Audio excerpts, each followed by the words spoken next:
Previously on Alan Wake. I came to Bright Falls with my wife, Alice. Thank you for coming here with me. I thought maybe you could write here. I don't want to hear it! God damn it, Alice! Now, she's missing. Alice? Alice? I woke up behind the wheel of a crashed car. I'm missing a week. I was attacked by shadowy men straight from a nightmare. The sheriff took me to the lake Alice and I had stayed at, but the cabin had disappeared.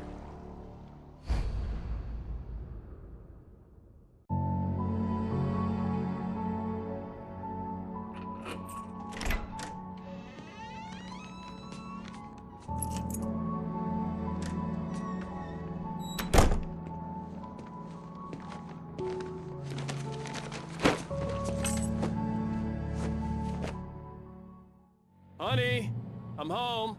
Back here, sweetie. How was it? Worst weather I've ever seen.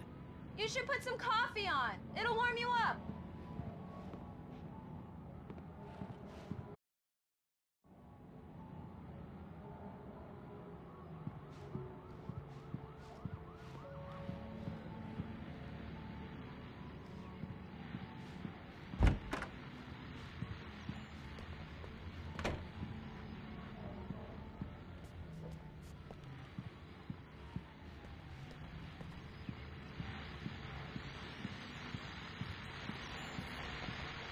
The continuing freezing rain and heavy snowfall have necessitated a winter storm warning in the entire tri-state area. People are advised to stay indoors as many roadways are already closed, and city officials are not expecting snow crews to keep up with the weather. We're now on the third day of the blizzard, and the weather is not expected to clear up anytime soon.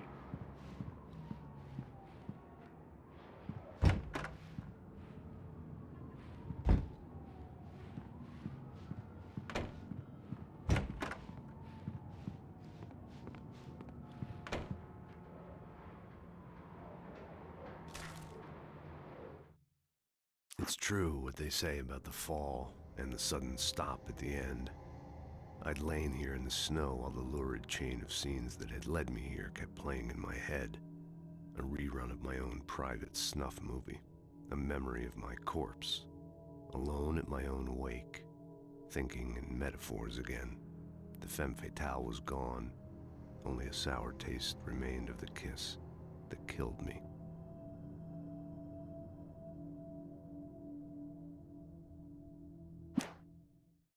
This was a late goodbye. 13 years after I'd gotten my revenge, it had finally caught up with me. It had been a long time to bear the pain. My blood painted the snow red. A gruesome slushy dissolved all the scattered painkillers and leisurely dripped down to the sewer, mingling with the bile of the city, becoming one with it. I can see them now. My wife and my baby. Honey, I'm home.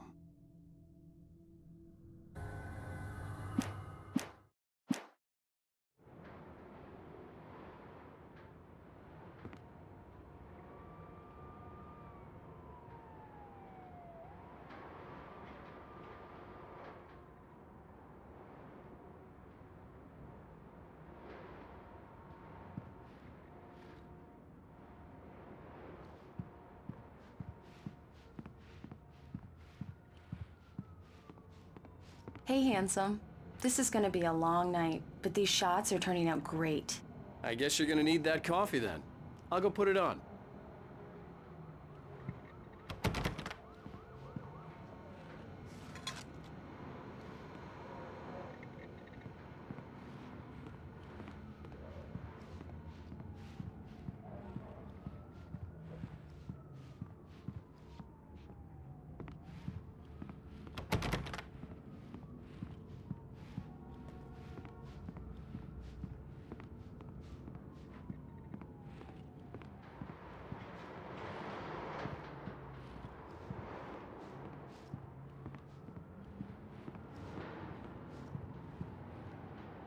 Coffee's on.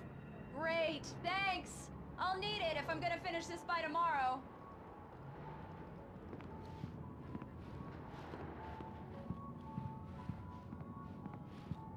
Oh, hey, I just finished those cover mock-ups. They're on your desk. Tell me what you think. No kidding. I didn't think you'd get them done this quickly. On occasion, I can perform all sorts of miracles, my dear. Oh, really? Well, you seemed to think so last night.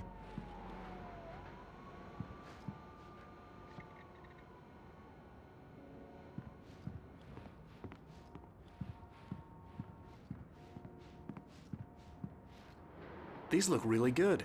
Oh, sure, until Barry gets his hands on them. Which, by the way, will happen over my dead body. The last time was the last time. Oh, and speaking of Barry, he called. Alan? Alan, please check the fuse box. I'm right here. I'm on it, honey. Please hurry! Honey, it's a power outage. I've got the flashlight. Okay. Hi. You okay? I'm sorry. It just really spooked me. Don't worry. We'll just break out the candles. I know it's stupid, but it's just... especially when I'm not prepared for it, you know? It gets to me. I love you. Tell me a story, writer. Okay. I used to have these nightmares when I was a kid. The dark really spooked me, too. When it got really bad, my mom gave me this old light switch. She called it the clicker. The clicker, huh? Yeah. If I ever got scared of the dark, I could just flip the switch and a magic light would scare the monsters away. Oh, sure. Here it is. Alan. Maybe it'll help you, too. Yeah, nice story, writer boy. You made that up right now, didn't you? No.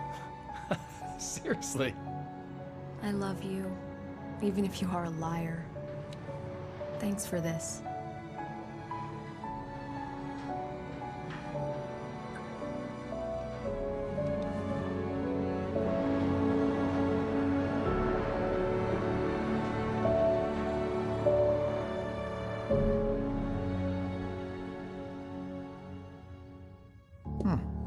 How do you feel, Mr. Wake? Any nausea, disorientation, anything like that? Mr. Wake, how are you feeling? I'm okay. My head's fine. I had to lie about my headache and memory loss. He'd send me to a hospital for tests. I couldn't leave without Alice. Very well. I don't think you have a concussion, but you've obviously been through quite a shock. You should take it easy for a couple of days. Thanks. Well then, Mr. Wake, we're done here. If the pain gets any worse or you experience any other symptoms, you should come see me. I'll let you get on with it then. Sarah, Sheriff Breaker, is waiting for you. She's very good at her job. I'm sure she can locate your wife in no time. Doc Nelson was the image of a small-town doctor. Sheriff Breaker had called him to the station to take a look at the cut in my head.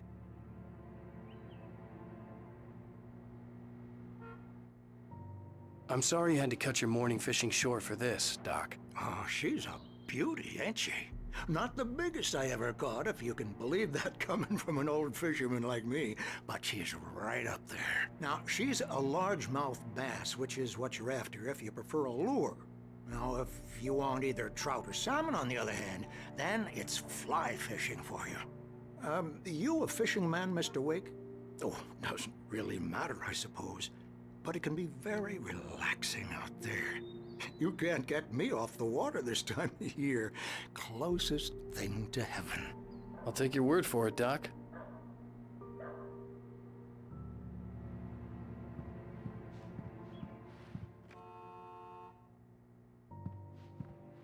I believe you'll find the sheriff in her office. Just go down the corridor.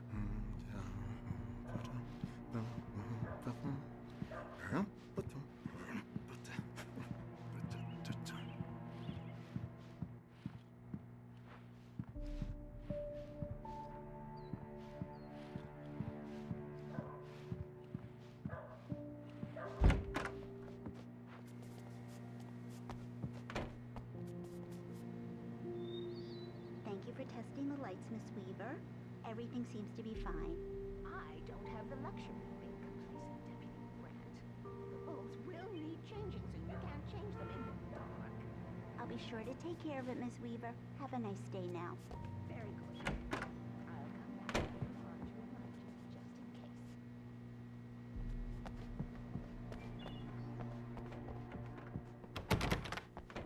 Mr. Wake?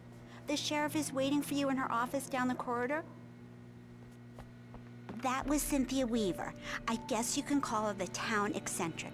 She used to be the editor of the local newspaper, but she's focused on, other things these days. She'd fit right in where I come from.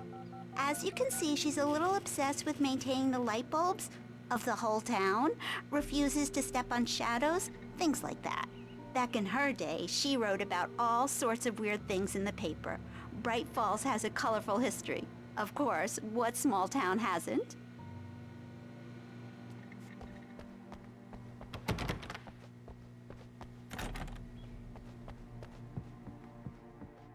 Yeah, it's Mulligan here. I'm at Stucky's gas station with Thornton. There's no sign of him. Over. Wait. Yeah, this is Thornton. Look, we've located the brake float. It's here. That's some good news, right? Stucky was supposed to be driving it at the rehearsals today. Over. Oh, give me that. Mulligan here. Looks like someone really thrashed the garage. Over. Okay, roger that, guys. Keep looking for Stucky. Jane's out.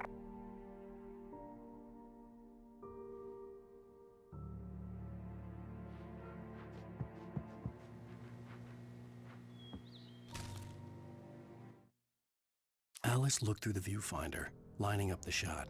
Cauldron Lake was breathtaking. Something caught her eye. A figure standing in the shadows behind the cabin, like a thin woman in a black dress. She lowered the camera and looked again. No one there. Just a collection of bushes that looked vaguely human-shaped. She shook her head and laughed.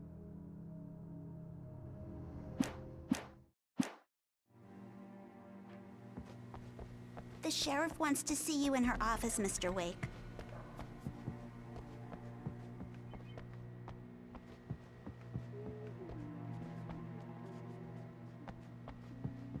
Come in, Mr. Wake. Your phone's on the desk. The battery was dead. It's charged now.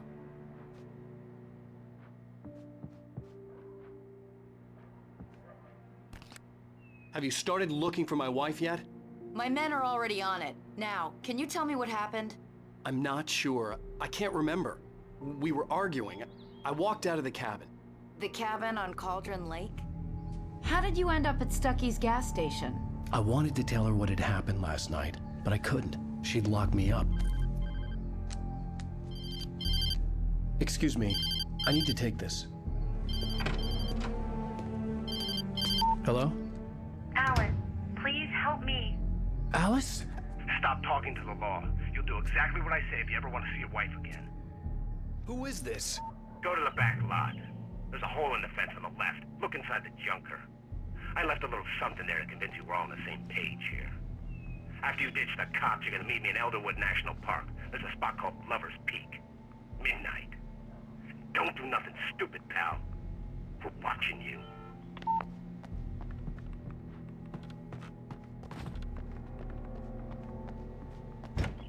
I need some fresh air. Can I go out? In the back, maybe? Of course, Mr. Wake. I understand. You can get there through the cells. Deputy Grant can show you the way. I'm sorry. All of this, it's just a lot to take in. Take your time, Mr. Wake. I understand. Can I ask you what the call was about, Mr. Wake? It's personal. Well, we are looking for your wife, and I'm going to need your cooperation if I'm going to help you. I need a moment, after I get some fresh air. Okay. You can find me here. We'll talk when you feel up to it.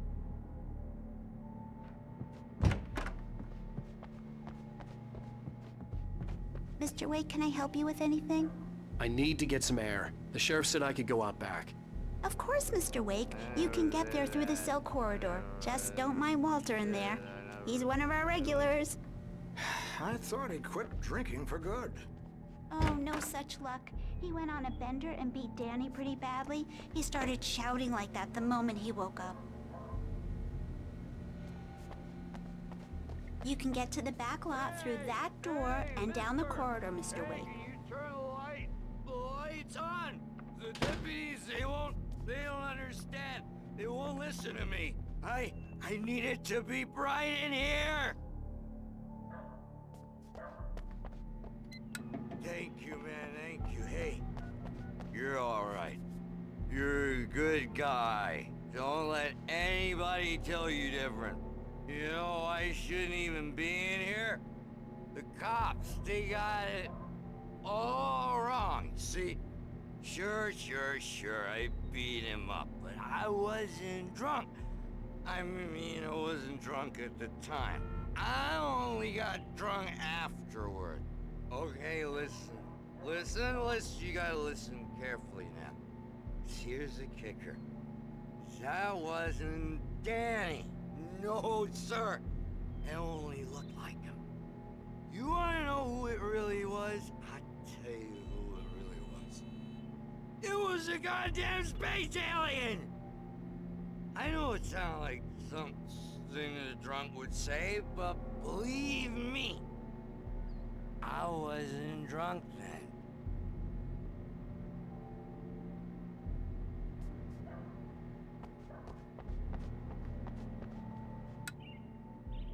I told him, oh yeah, well, I don't hear who he is.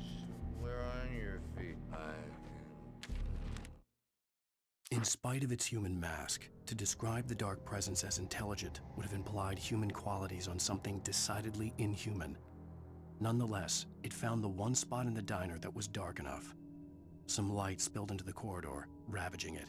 But it took the pain. Horrible as it was, the writer would soon fix that. He would be coming to the one place where it still had power.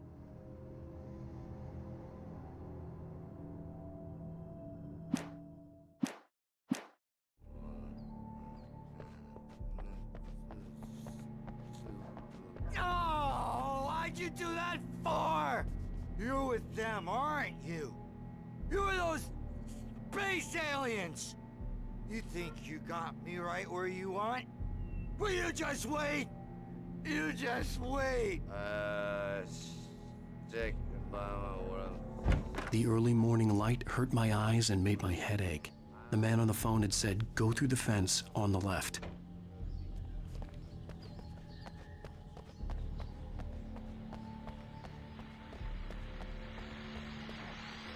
Well, folks, it's been another long night, and it's about time for me to sign off for a while. God knows I need my beauty sleep. Just one more item before I go. It's been a busy night for the sheriff's department. We've had a few broken windows, even a report of shots fired on Main Street. Deputies Mulligan and Thornton had to deal with two intoxicated young men who were celebrating the completion of their Deerfest float. Now, folks, we get this every year. I know it's exciting, the big day's almost here, but let's save it for the party and leave the gunplay for the shooting competition, huh? There's no point in getting all worked up yet.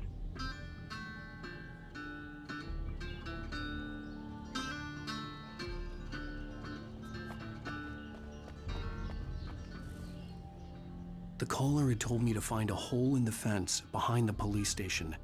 There was something for me in an abandoned car.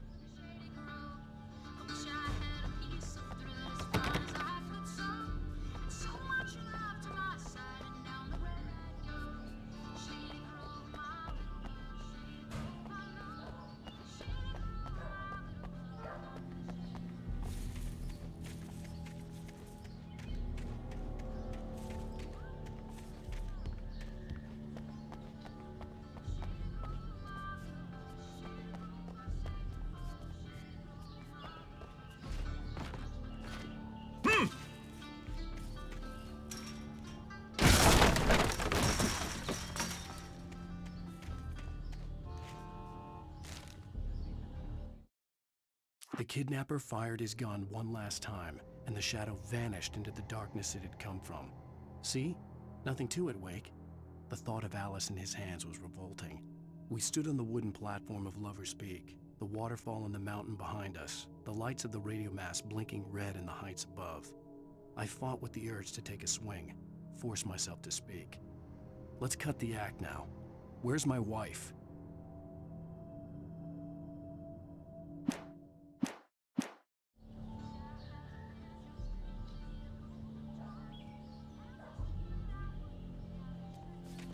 Alice's driver's license had been placed on the front seat. The caller meant business.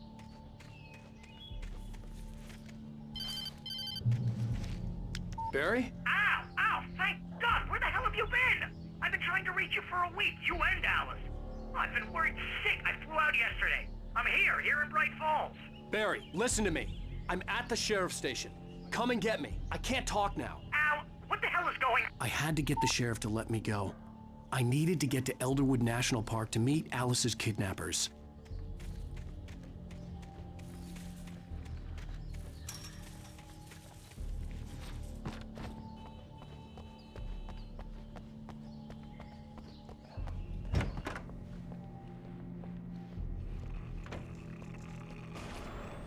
A writer is a light that reveals the world of his story from darkness, shapes it from nothingness. The way a sculptor carves a statue from a block of granite. If I stop, the world I'm making dies. Darkness will reclaim it. It's a long, hard journey into the dark. Alice's life is at stake, but I can't think about that, or I'll lose it. The dread lingers at the edge of perception. I'll push on. Anything is possible here. I'll write the story. I'll save her.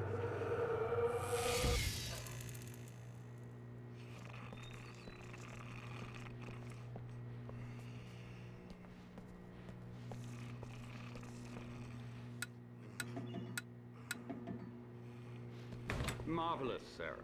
I just wanted to settle all the damage the Anderson brothers might have inadvertently caused on their recent and regrettable little outing. They are not accountable for their actions, of course. I can assure you that my staff has been reprimanded. Tor and Odin never caused any trouble to anyone when they were still living at their farm. Indeed. All we can do is to slow down the progress of their dementia. Are you feeling any better, Mr. Wake? I'd like to leave. Am I free to go? Well, we still need to talk about... Am I under arrest? No, of course not. But I need to know where you'll be staying so I can get in touch with you. I'd avoid the motel. The Majestic is known for its roaches. The cabins at Elderwood are pretty nice, though. That sounds perfect. I'm Dr. Emil Hartman. I'd like to invite you to stay at Cauldron Lake Lodge. Did you talk to my wife? I had the pleasure of discussing your situation with her on several occasions. Did you set something up with her? I invited her here. My clinic is a place where... Oh! Hey! Oh, my! Take it easy. Hey, nobody move! Get your hands off of my client! Who are you? I'm Barry Wheeler, his agent. If you have business with Mr. Wake, you talk to me. You yokels won't know what hit you once I sick my lawyers on your asses. No harm done, Sarah. I'm all right. I don't want to press charges. Mr. Wake, my offer still stands. Get me out of here. What the hell was that about, Al? We don't need a replay of that thing with the paparazzi. I thought they were gonna lock you up. I had to talk to someone. I told Barry everything. He thought I was certifiable, but when he heard about the manuscript, I had him. The fact that I'd written something, even if I couldn't remember it, was enough for him. He smelled money. And he believed that Alice had been kidnapped. Anything beyond that was another story. I had a midnight appointment with the kidnapper in a place called Lover's Peak, somewhere in Elderwood National Park. The plan was to rent a cabin. I don't like it, Al. I don't like any of it. It's not good. In fact, it's the absolute opposite of good. Mr. Wake! Barry, you found him. Hi, Rose. Oh, wow. I was just thinking about you, too. Great. I was just bringing Rusty some coffee. He's on the balcony, looking after Max. Poor thing. I really need to go. Great to see you again, Mr. Wake. Later! Who's Max? What an airhead. Jeez, Mr. Takes a swing at everybody. This is not her fault. She's a very nice girl and, more importantly, a fan. She even has a fan site dedicated to you.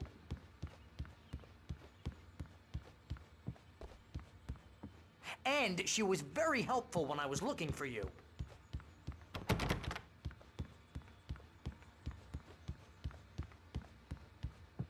Seriously, Al, what you were saying in the car? Just listen to yourself. What, you shot a guy and his body just disappeared? When was the last time you slept? What, are you high? Have you been drinking? No!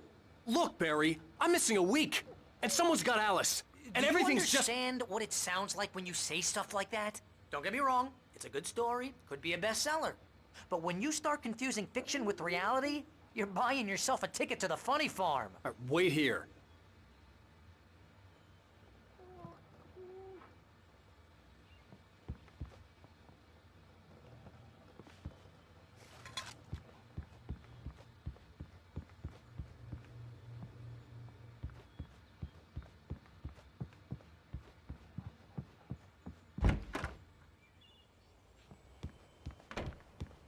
Easy there, boy.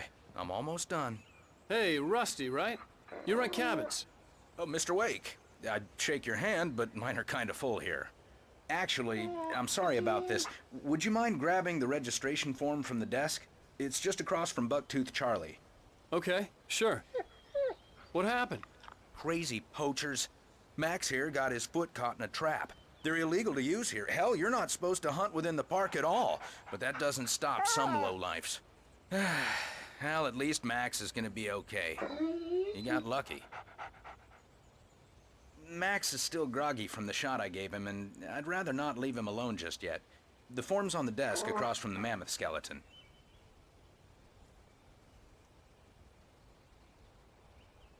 Okay, boy. We're almost done here. Seriously, Al, you can't just go and meet a kidnapper. Those situations always end up in disaster. You gotta talk to the cops. She's my wife, and it's my call. Can we talk about this later? No. This whole thing... Listen, you hit your head. I mean, geez, Al, come on. You gotta understand how crazy all this sounds. If you're trying to pull a joke on me, freak me out, it's working. Ha ha, let's have a laugh on Barry. Well, you had me going there real funny, Al. You can quit it now.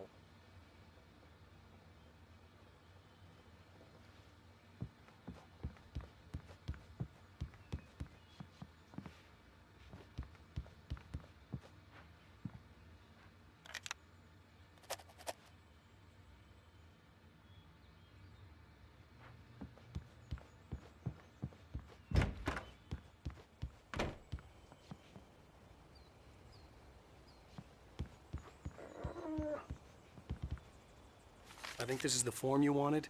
And here are the keys. Okay, you're all set, Mr. Wake. Glad to have you staying here. Thanks. Can you tell me how to get to Lover's Peak? Oh, sure. It's at the end of the nature trail. Just follow the paths, you'll get to it eventually. It's an easy walk. Nice spot, too.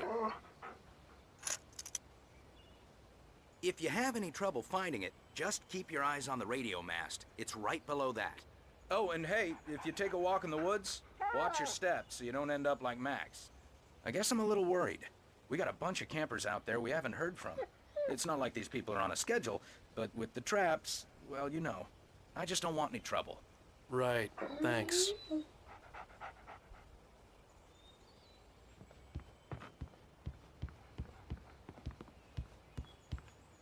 Look, Al, you're asking me to believe that you shot a dude who went poof into thin air, a guy who was bulletproof until you pointed a flashlight at him. You hear that from people who end up spending time in padded rooms, strapped to their beds, wearing white shirts with too long tangled up sleeves, and eating a healthy diet of pills. Al, you make cruel jokes about people who believe that kind of stuff. You're the skeptic. You gave me an hour-long lecture on homeopathy last month. What was it? If there's no proof, it's pure bullshit. Period. Guess the laugh's on me then. Al, come on! I mean, okay, maybe something weird happened to you, okay? Well, thanks for the heartfelt vote of confidence. All I'm saying is you gotta throw me a bone here, bestseller. What would you think if it was me? There's no way you should be going out at midnight with a gun. No one asked you to come here, Barry. Either work with me on this or go straight back to New York. Your choice.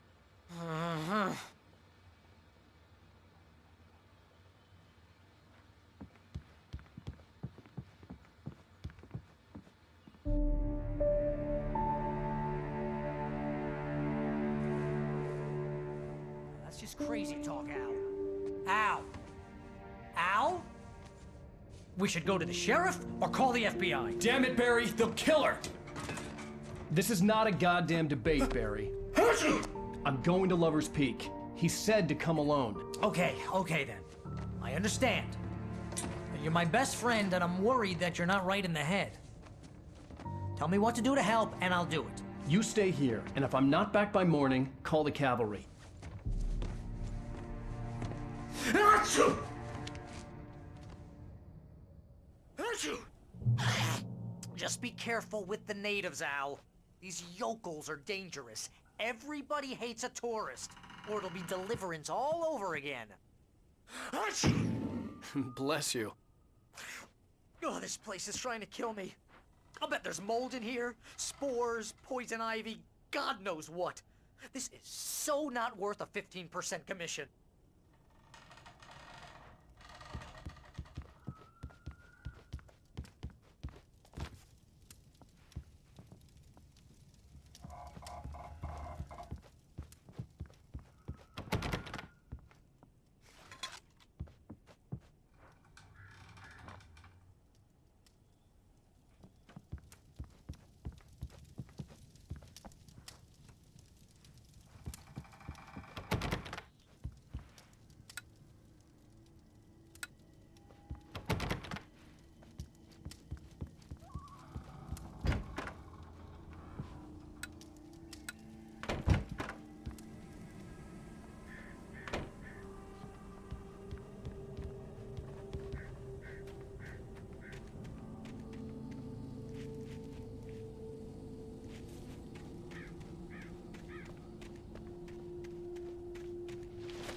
I'll wait here, Al. I'll hold down the fort.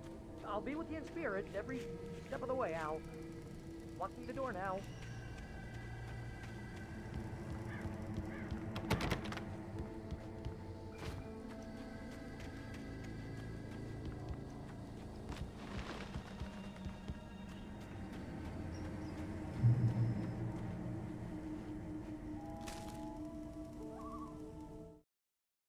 Barry had never gotten along with Alice, but he knew Alan loved her with an almost frightening intensity.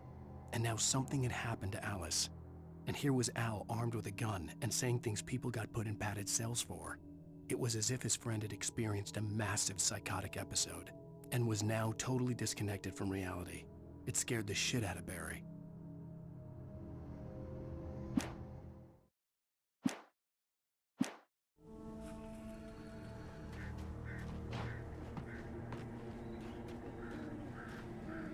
Barry had the keys to the car he rented. Wasn't a long walk to the visitor center, and it wouldn't be any use to me in the forest. I knew I should have gone to the cops. This wasn't the smartest thing I'd ever done, but I was still angry with Barry for trying to talk me out of it. These people had called me right in the sheriff's station. The cops wouldn't scare them, and they had Alice.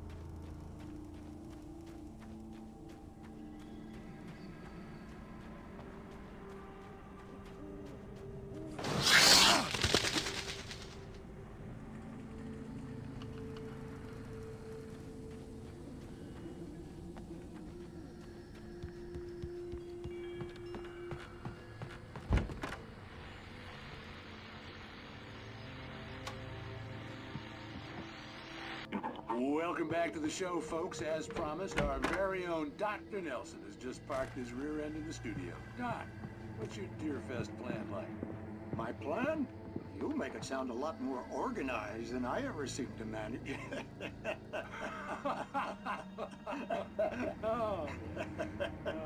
No plan, really. Just taking the atmosphere. I'm getting a little too rickety to do much more than that, you know. Oh, tell me about it. No sack race for us older gentlemen, huh? Yes, exactly, Pat. But I'm going to check out the parade, of course. And I'll be one of the pie contest judges, too. Well, that takes a different kind of constitution. Oh, yeah, it's my kind of exercise. Now, Doc, seriously, you're in pretty good shape, though. You're the outdoors type. I know for a fact you're an avid fisherman. That's right. Matter of fact, just caught a heck of a largemouth bass early this morning. But you're not taking part in the fishing contest? No, not this year. See, Pat, I'm just not that competitive anymore. Now I just like to take my time and enjoy the peace of it. It's no fun if I need to worry about what I'm catching, you know? Well, considering your track record, the participants are probably pretty happy you feel that way. Well, Pat, that's kind of you to say.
Crime and punishment.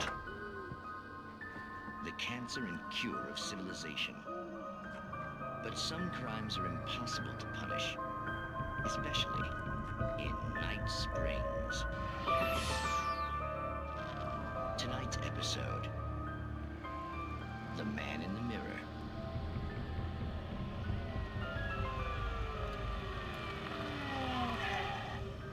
He's inside, Agent.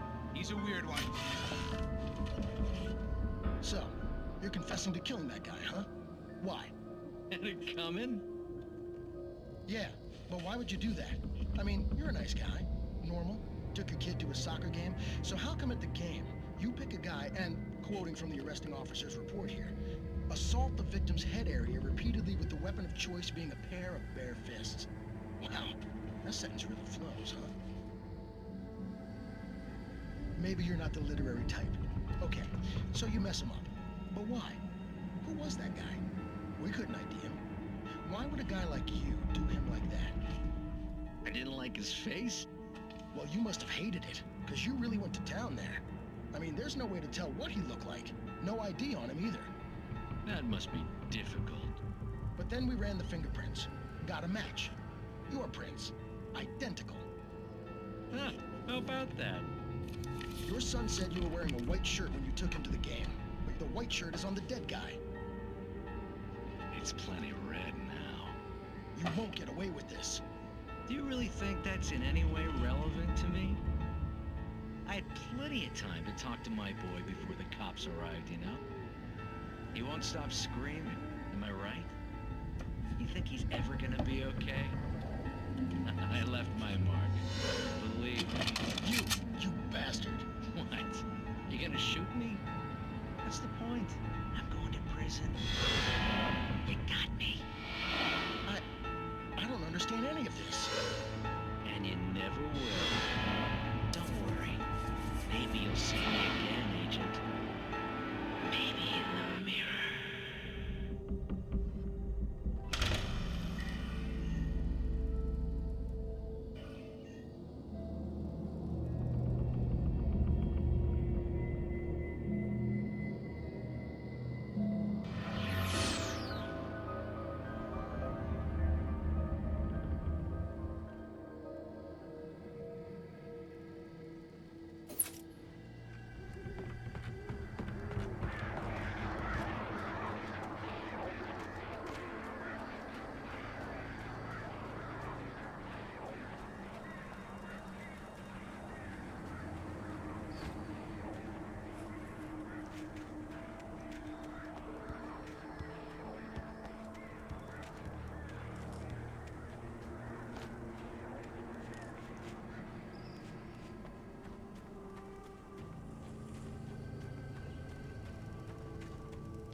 Rose knew that Rusty was in love with her, and she liked him too. She liked him a lot. He taught her to dance, and life had certainly taught her the value of a man who was gentle. He treated her well, made her smile, made her feel good. But Rusty wasn't the prince of her dreams, and that tended to underline the unbearable truth. She was no closer to that Hollywood magic than he was.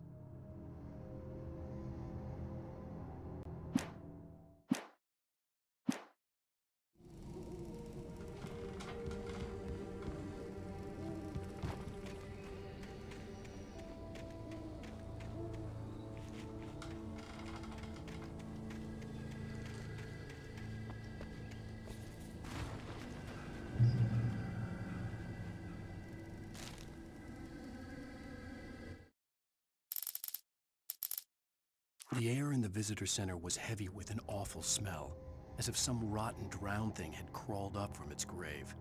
Rusty kept coughing blood. My eyes were drawn to the twisted shape of his broken leg. The attack had been vicious. Max whined in his cage. Rusty's eyes were wild with fear and terror. He gasped. "Mr. Wake, it happened just the way it was on that page."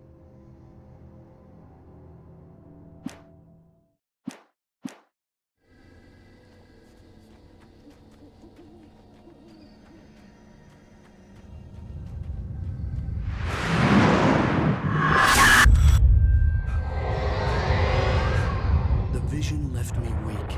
This was no head injury. Rusty, damn. Rusty, hang on! I'm coming! Please, help me!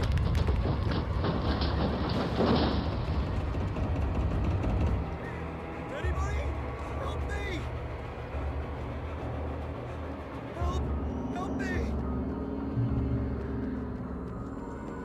Can you hear me?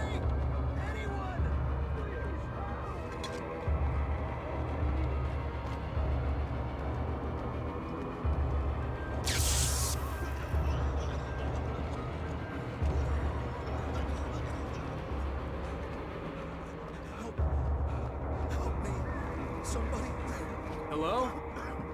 Back here. I'm back here. Hey, please help me.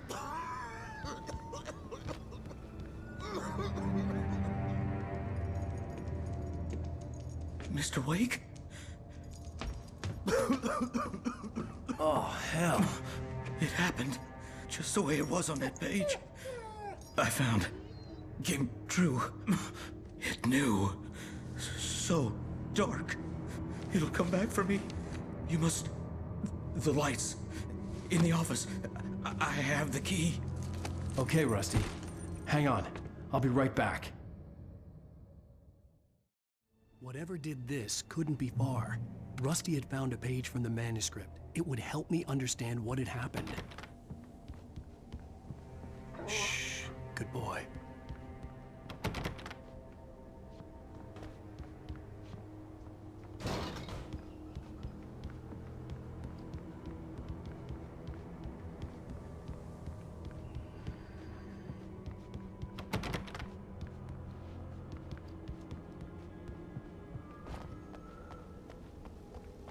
The only way to make sure that Rusty was safe was to get the power running and the lights back on.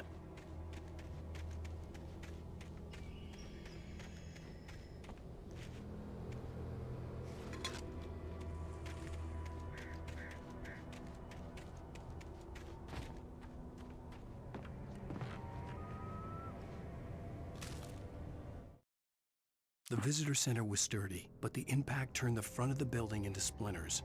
Rusty was thrown across the lobby like a rag doll and hit the far wall hard. It didn't hurt until he tried to move and saw his leg bend the wrong way, felt the broken rib stabbing him on the inside. Rusty howled in pain and fear, suddenly afraid to die alone.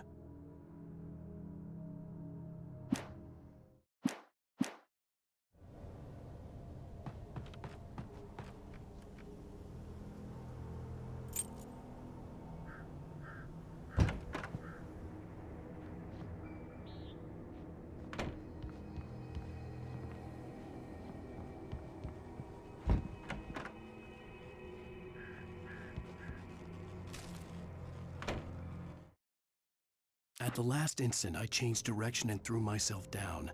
the axe splintered the trunk of a tree. I stumbled into the pool of bright light. My lungs burned.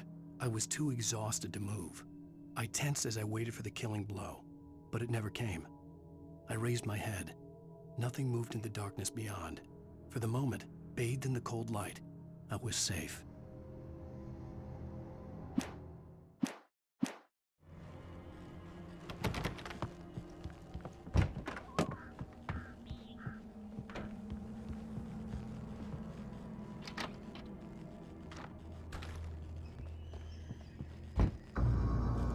I was too late. Someone had destroyed the circuit breaker. There was no way to get the lights back on. Rusty! Rusty!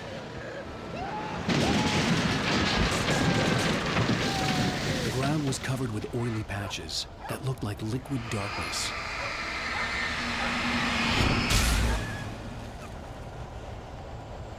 Hunters need hunting licenses.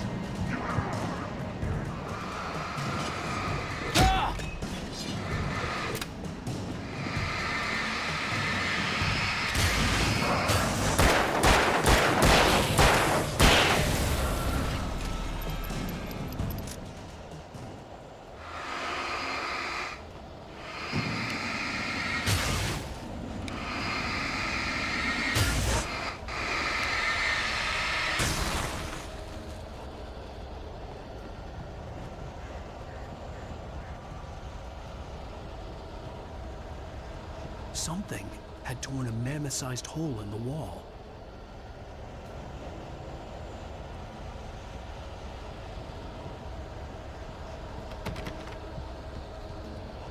Please don't feed the animals. Fishing is only permitted for those visitors who purchase a park fishing license. Obey the park ranger's instructions at all times. Rusty? Rusty, no! Never! No approach closer than 100 yards. To bears and wolves, never approach any other wildlife closer than 25 yards. Pets must be leashed. At all times. Never leave your pet unattended. It is against the law to remove any structures or historical artifacts from the park.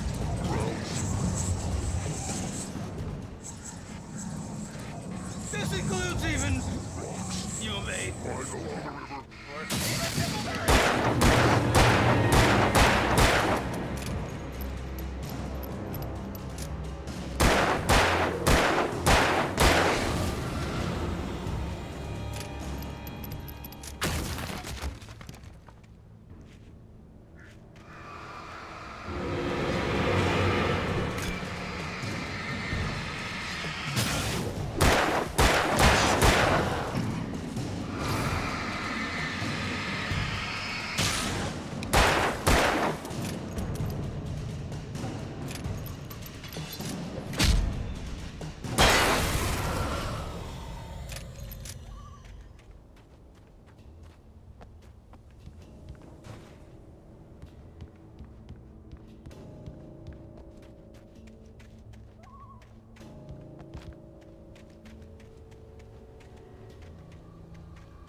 Forget about it, Barry. It's just me going crazy. Oh, jeez. Oh, jeez. You're not crazy. I wish you were crazy, but you're not crazy. Ow, be careful. Stay in the cabin. Don't open the door for anyone. I mean it.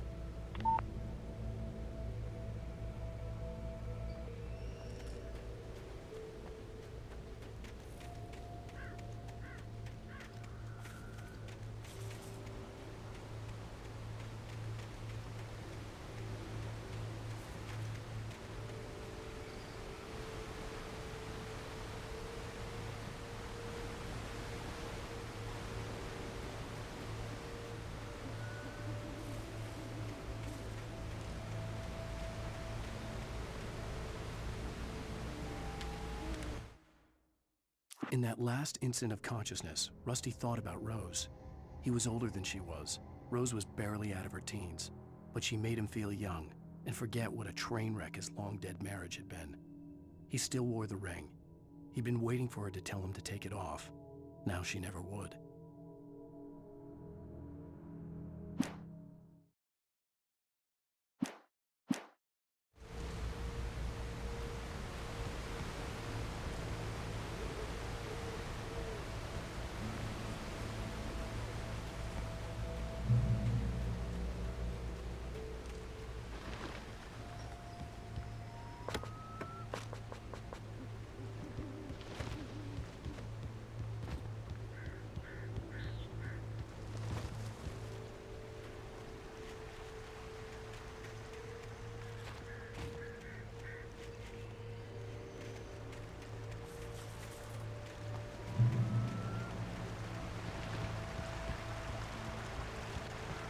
Lover's Peak was at the far end of the nature trail.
Nobody in Bright Falls seemed to know where Al was, but Rose, the waitress at the diner, had seen him.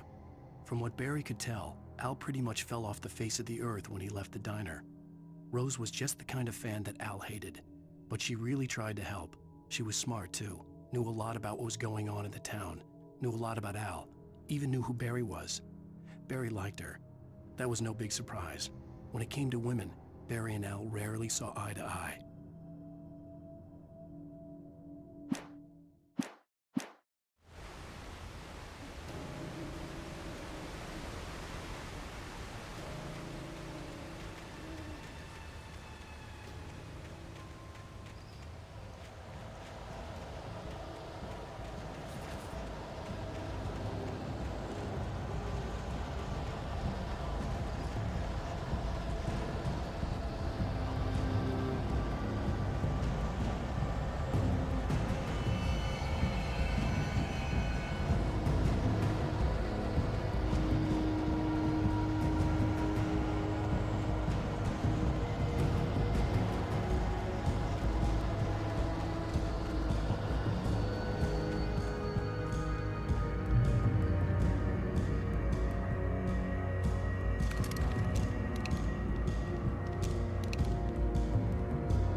I turned the corner, afraid of what the flashlight's beam might reveal.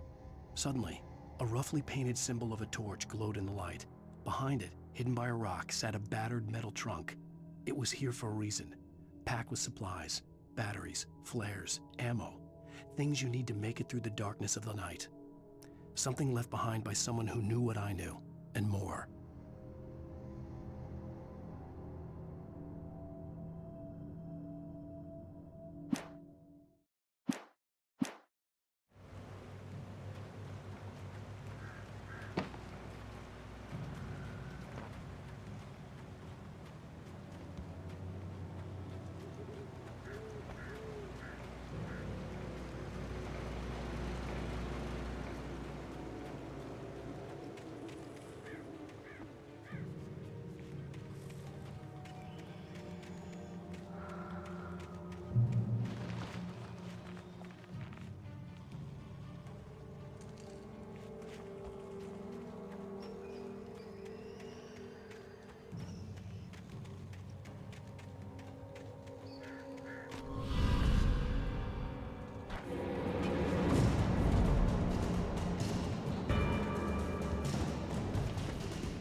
Agent Nightingale didn't want to be in Bright Falls.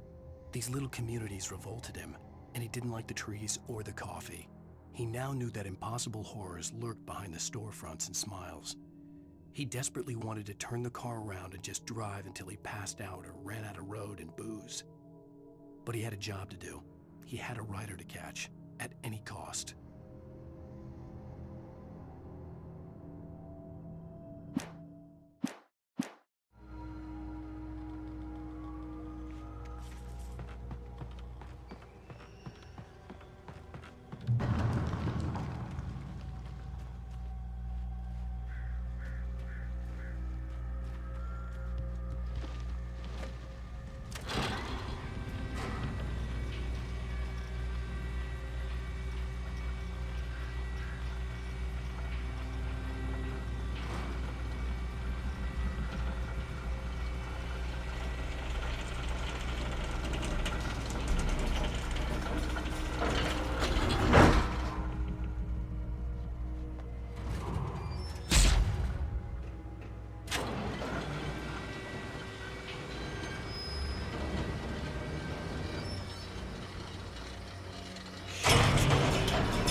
We gotta get moving. More of them coming.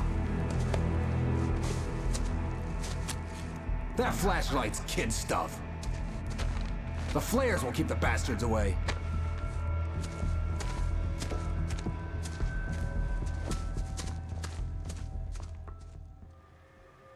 You can see them too? Hell, of course I see them. Come on, we gotta move. Why? Because that's the way the story goes. Yeah, but... Let's move! I lost my gun back there. Oh, I've got a gun. Just keep that light steady on him. It took a moment, but then I recognized him. He'd been on the ferry when I first arrived here with Alice. He knew my name. We were headed in the direction of Lover's Peak. There was no way this was a coincidence. He was the kidnapper.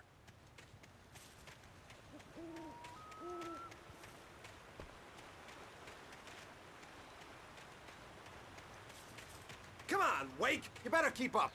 You set them up, and I'll knock them down, Wake.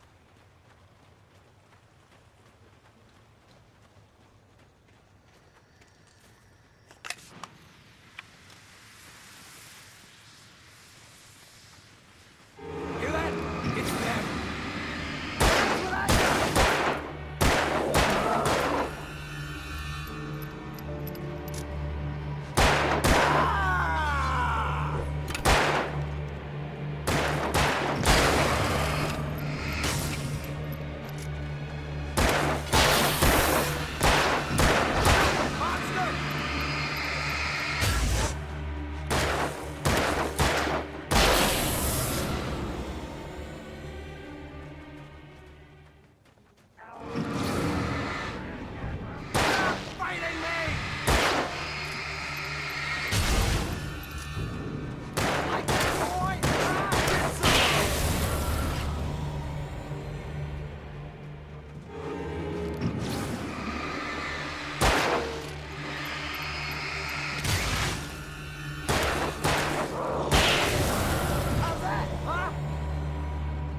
Peak.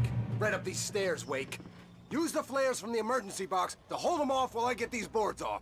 Give me the gun. Yeah, no can do, Wake. Are you kidding? Give me the gun! No time for back talk. Hold them off, damn it!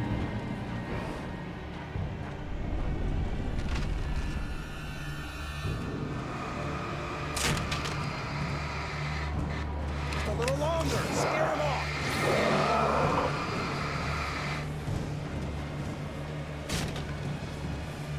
Get some light on those bastards. That'll keep them off us.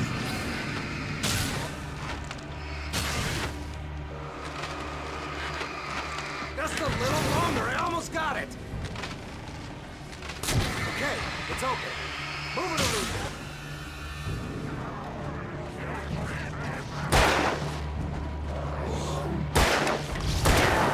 That's right.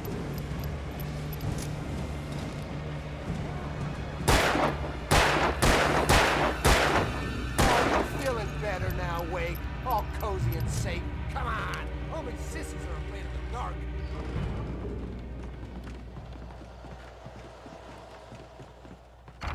Better get ready. They'll be on us soon.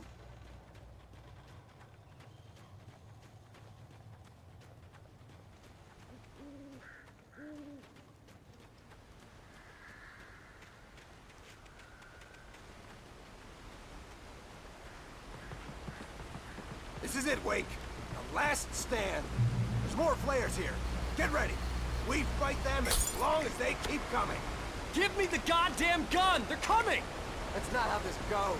Get with the program, Wake.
Let's cut the act now. Where's my wife? I knew you were gonna say that. I read it all before. You're a hell of a writer. Congratulations. You're gonna bring about something glorious and terrible once we get you some proper editorial control. What the hell are you talking about? Where's Alice? I want the entire manuscript, or she's gonna suffer bad. You touch her mouth.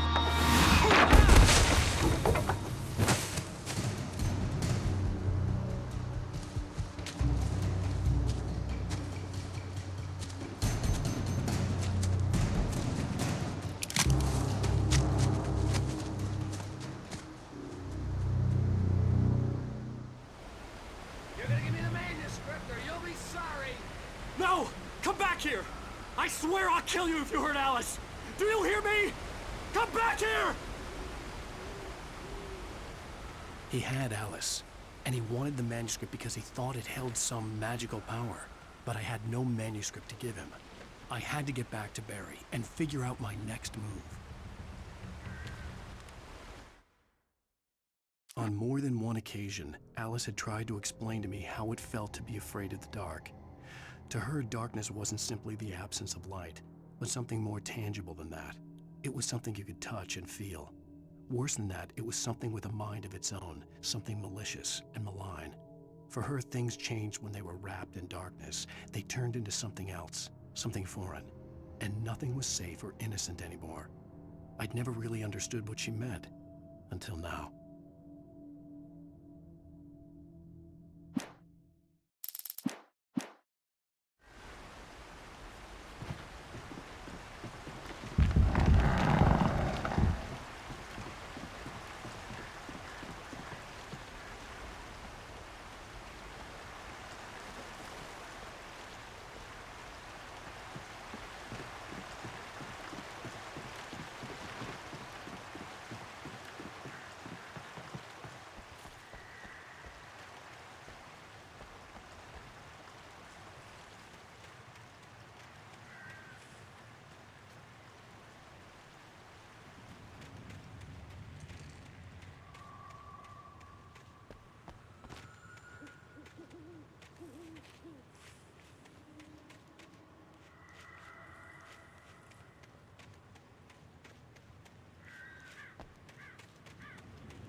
Warned me about these traps. I wouldn't want to get caught in one of them.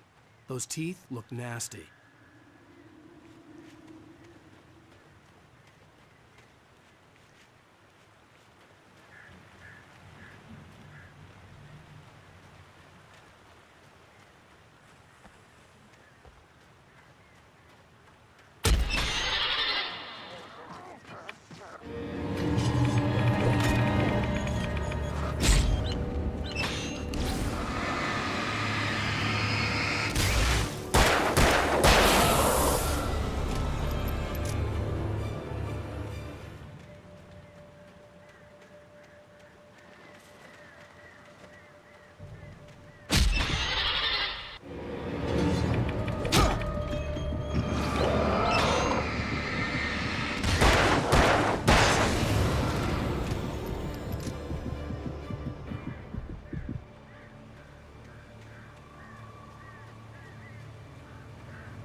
Sarah didn't care about the legal threats Wake's agent had made.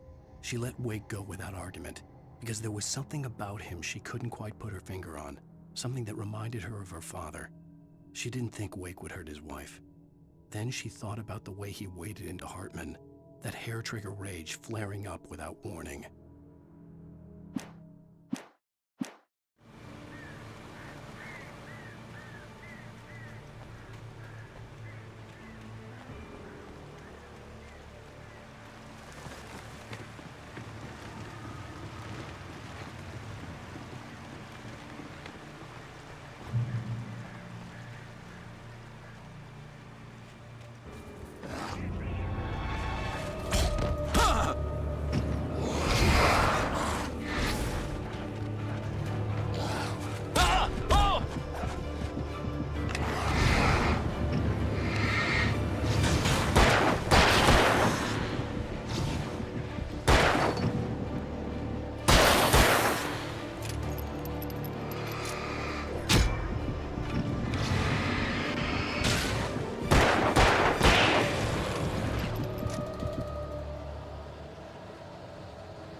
The night had been one desperate situation after another. I was exhausted, and my body felt as though it had been chewed up and spat out. The flashlight was heavy in my hand, and each pull of the trigger sent a painful shock up my arm. But I was finally out of the woods, and things were looking up. That's when I heard the chainsaw.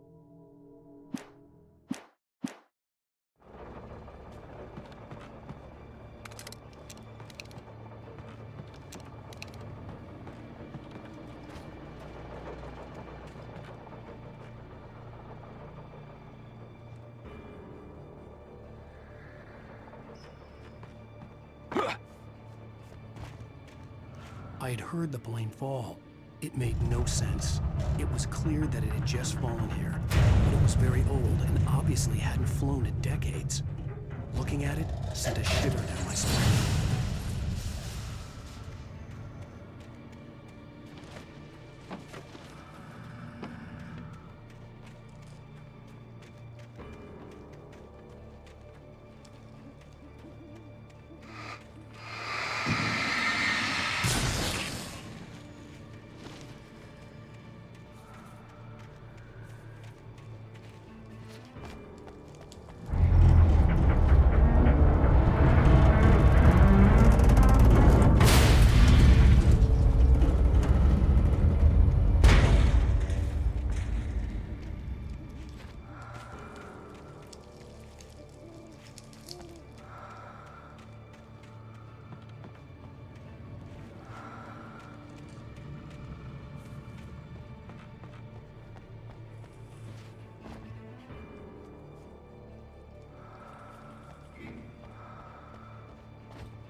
The logging site was a mess. The modular office had been pushed off the cliff. Deputy Thornton climbed up from the wreckage excited, breathing hard from the exertion. Nobody there. It's weird. Don't you think that's weird? Bored, Mulligan let out a mighty snort. Hell, it's always weird, Thornton. Just a question of sorting out what kind of weird it is this time around.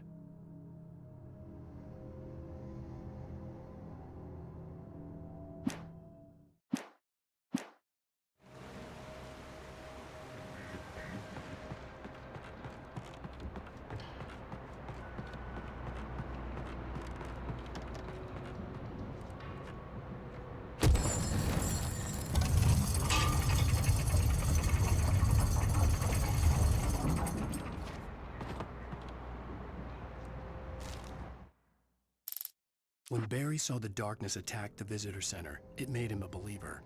The men Al said he'd shot, they hadn't been just locals on crank. Somehow the world had changed, like the channel had been switched without warning. You think you're watching a sitcom, and you're really watching a horror show. When the birds started attacking the cabin, Barry wasn't surprised, just terrified.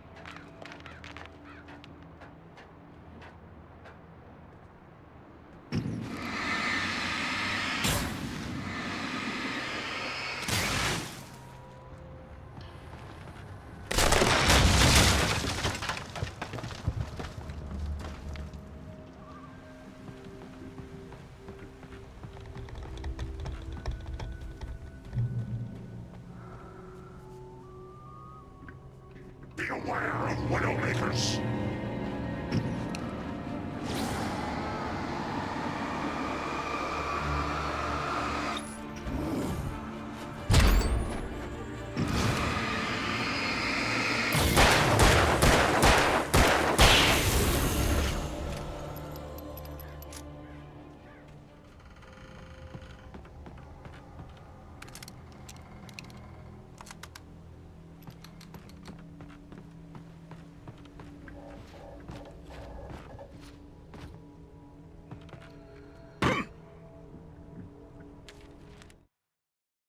Shadows stirred and the wind picked up as I ran through the forest.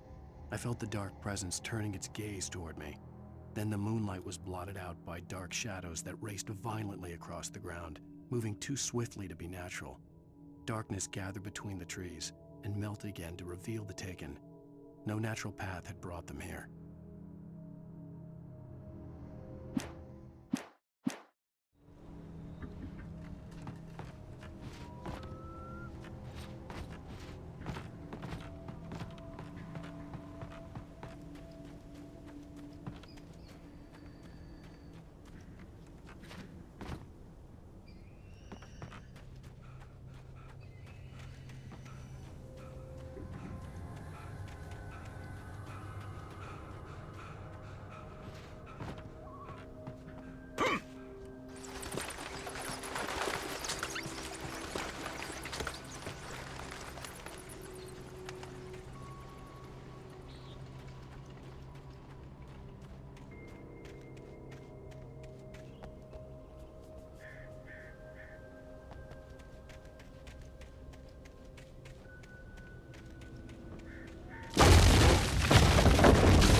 Coding is a hazardous occupation.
Barry? Ow!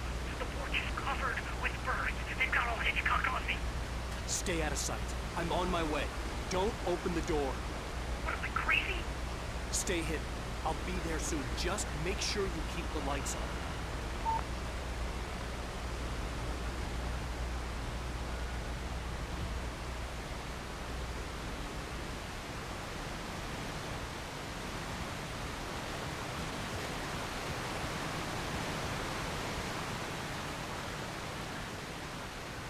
I still had to reach Barry at the cabin, but at least I was out of the woods.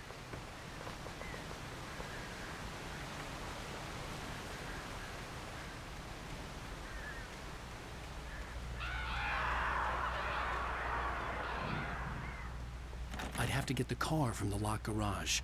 It would get me back to Barry faster, and the headlights were a welcome bonus.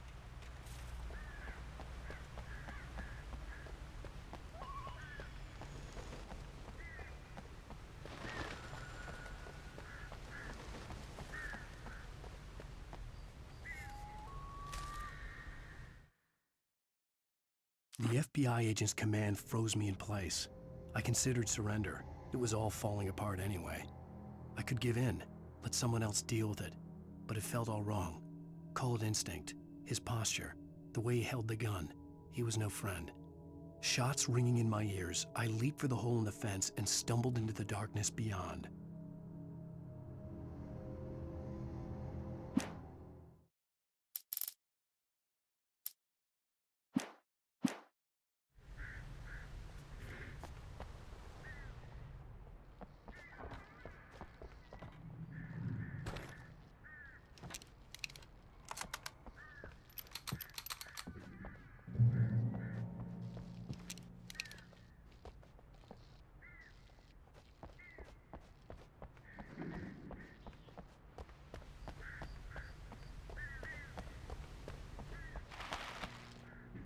I had to find the key to the garage.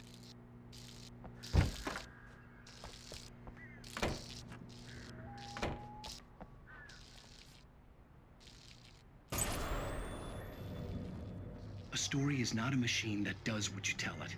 A story is a beast with a life of its own. You can create it, shape it, but as the story grows, it starts wanting things of its own. Change one thing and you set off a chain reaction of events that spreads through the whole thing.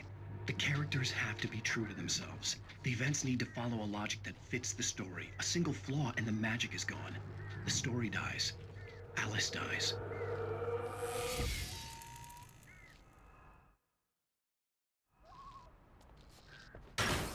You can learn about nature and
There was no misunderstanding.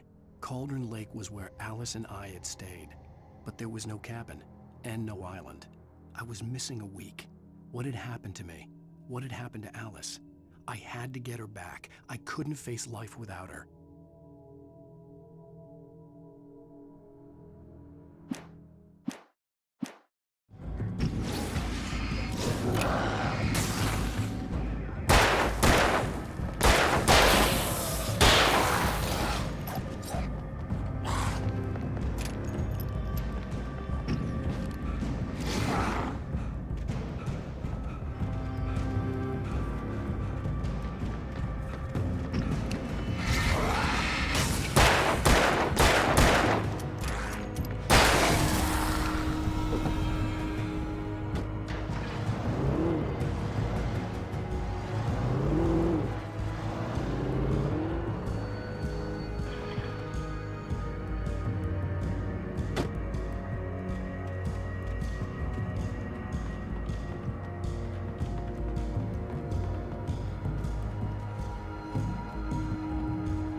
The flare gun was probably the best weapon I could imagine against the dark things I was facing.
It was the kidnapper.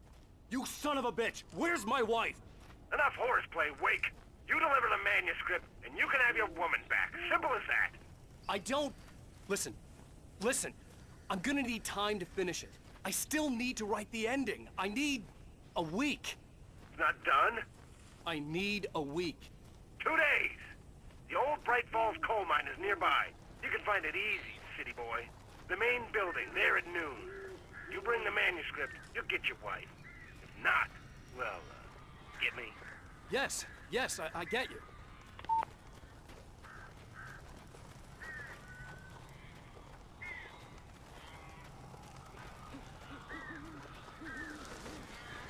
Barry had talked about birds over the phone.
Hey, Al.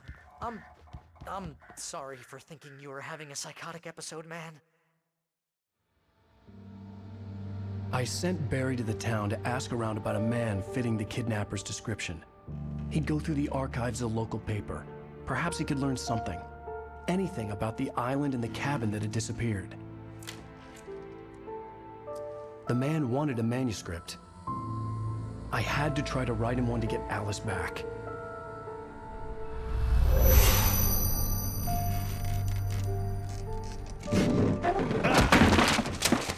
For me, the supernatural had always been nothing but a metaphor for the human psyche, a tool to use in writing fiction. Now, it was happening for real, and I couldn't put a single word on paper.